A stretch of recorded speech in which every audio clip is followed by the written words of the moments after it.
Now we are going to record and show you how to really do an air brake test. That's right. A1 Trucking School. Tell that old geezer at its finest. Tell that old PSI he better go lay down somewhere before he falls over.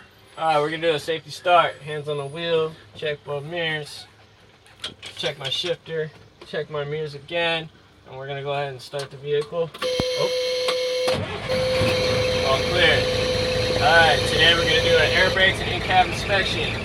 We're going to start with my cutout. My cutout should be between 110 and 120 psi, no more than 130.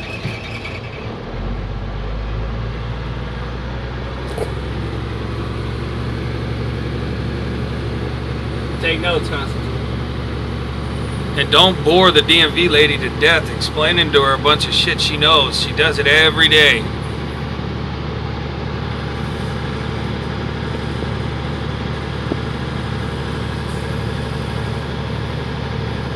Alright, hit my cutout at 119 psi. Now I'm going to do my cut-in test. I'm going to do my cut-in test.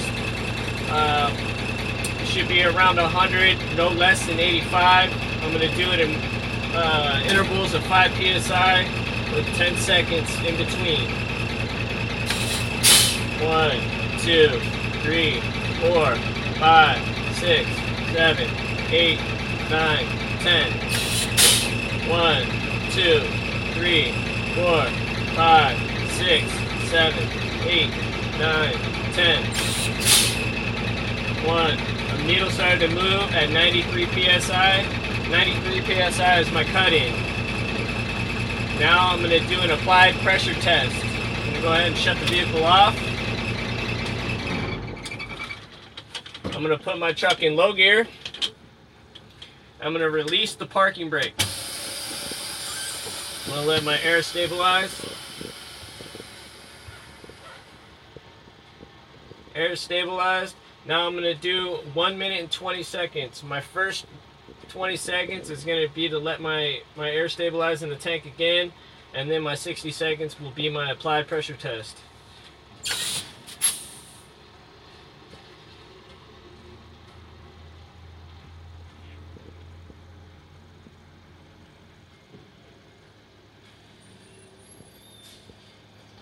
Okay, my 20 seconds is up. I'm at 89 psi. Now I'm going to begin my applied pressure test for 60 seconds.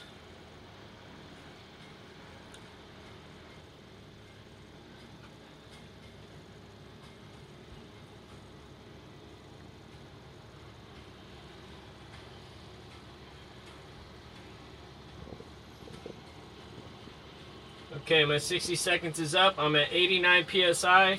That's in my working range. For a single vehicle, I could lose a maximum of 3 psi.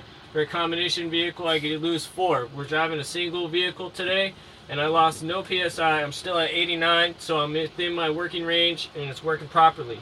My next test is going to be my low air warning device, and by this, I'm just going to turn the ignition on and pump the brakes until my alarm goes off. The range for this should be 55 to 75 psi. My low level warning devices came on, and it came on at 62 psi. That's in working range and is working properly. My next test is going to be my pop out test. Pop out test should be between 20 and 45 psi.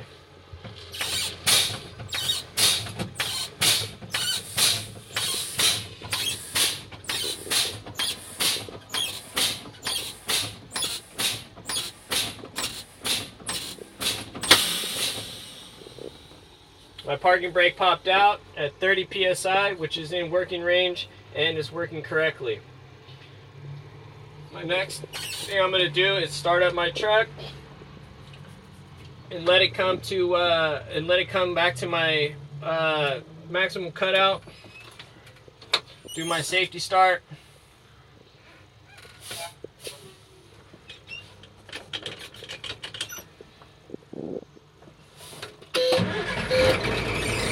All clear. My next test will be my two brake test, but while I'm waiting for my air pressure to come back up, I'm going to do my in-cab inspection. So I'm going to start with my seat. My seat is properly mounted to the floor, no missing nuts and bolts. I have my seatbelt on tight and secured, no rips, frays, or tears. I have my door. My door opens freely from the inside and also closes. I have my door hinges, which is mounted properly, no missing nuts and bolts. And I have my window. My window rolls up and down freely, it's clean, no cracks. I also have my mirror brackets and my mirrors. My mirror brackets are mounted securely, no missing nuts and bolts. I also have my mirrors with no cracks, also clean, free of any illegal stickers. I have my windshield. It's clean and free and clear of any stickers, no cracks. My rubber is intact. I have no visual leaks. My mirrors are also adjusted to my driver preference. My dash is clean and free of any visual obstructions. My back window is clean with free of cracks. My rubber's intact, no visible leaks and no illegal stickers. On my gauges, I have my temperature gauge. I'm at 120 degrees Fahrenheit. It's working properly. I have my PSI gauge, which is reading, my old gauge is reading 60 PSI. It's working properly.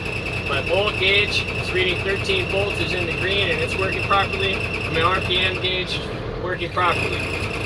My speedometer is working properly, same with my odometer. You'll see that on my driving test.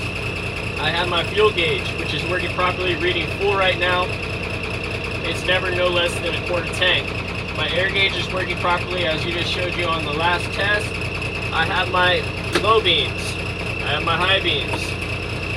I have my amber clearance lights, which are working properly. I have my windshield wipers, which are working properly, also mounted secure and no missing rubbers.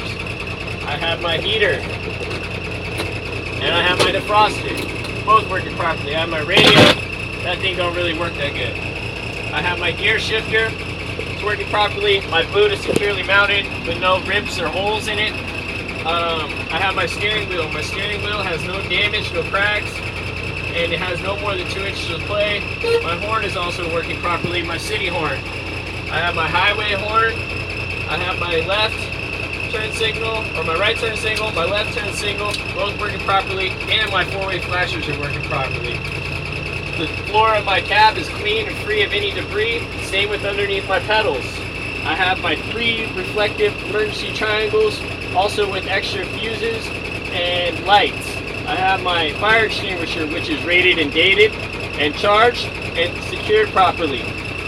I have my clutch pedal, I have my service air brake pedal, and I also have my acceleration pedal, both working properly. And we're still waiting for my air pressure to get back up to my cutout, which was 119.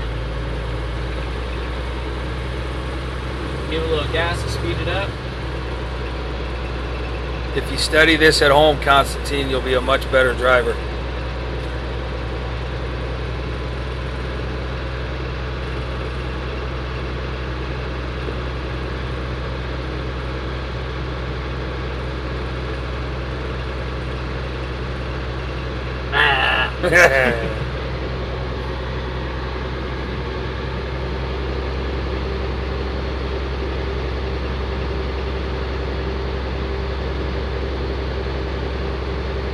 Notice how we didn't send you a video of the instructor. We do this, not the instructor. He does that every day.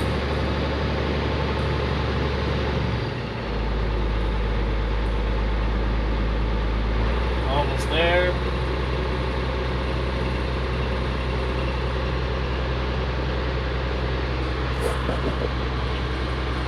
Okay, my needle has stopped. I'm at my cutout at 119. Now I'm gonna do my 2-brake test, and I'm gonna start with my parking brake.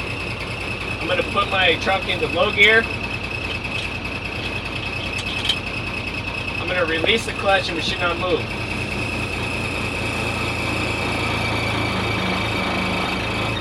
Okay, parking brake is working properly. Now I'm gonna apply my service brake and release my parking brake. Now I'm gonna do my service brake test.